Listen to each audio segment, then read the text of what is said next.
Hello everyone, আসসালামু আলাইকুম। আশা করি যে যেখানে আছেন সবাই ভালো আছেন, সুস্থ আছেন। নতুন আরও একটি রেসিপি নিয়ে হাজির হয়ে গেলাম। আজ আমি আপনাদের সাথে শেয়ার করছি পাকা আমের লাচ্ছি রেসিপি। চেষ্টা করেছি একেবারেই সহজভাবে দেখানোর জন্য, আর কিভাবে বেশি মজা হয় সেই রেসিপিটা আজ আপনাদের সাথে শেয়ার করব। তাহলে আর বেশি কথা বাড়াচ্ছি না, চলুন রেসিপি দেখে আসি। আমের লাচ্ছি তৈরি করার জন্য আমি একটা ব্লেন্ডারের জাগ নিয়ে নিয়েছি।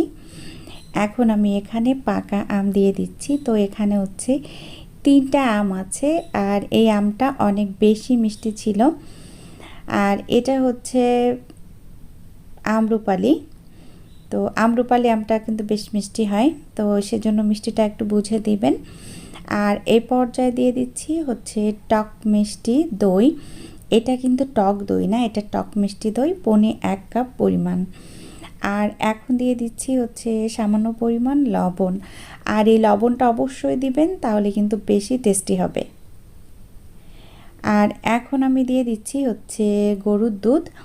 আর দুধটা আমি যেটা করেছি এটা হচ্ছে আমি জাল করে ফ্রিজে রেখেছিলাম বরফ করার জন্য, তো সেটাই আমি দিয়ে দিলাম।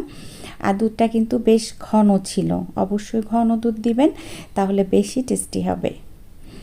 আর এখন দিয়ে দিচ্ছি চিনি। আমি চিনি আমার পছন্দ মতো দিয়েছি, আপনারা আপনাদের পছন্দ অনুযায়ী ব্যবহার করবেন। তো আমি এখানে টোটাল চিনি দিয়ে দিয়েছি 2 টেবিল চামচ পরিমাণ। এখন হচ্ছে আমি ব্লেন্ড করে নিব। ব্লেন্ড করা হয়ে গিয়েছে, আমি নিয়ে আসলাম এখন।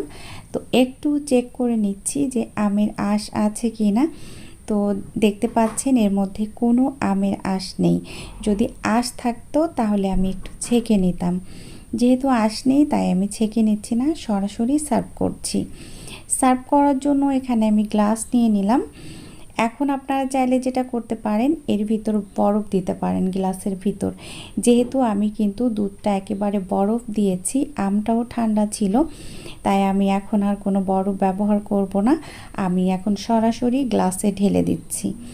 আশা করছি আজকে ছোট এবং সিম্পল রেসিপি আপনাদের কাছে অনেক বেশি ভালো লেগেছে।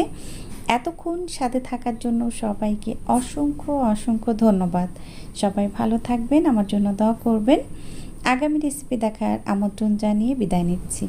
আল্লাহ হাফিজ, আসসালামু আলাইকুম।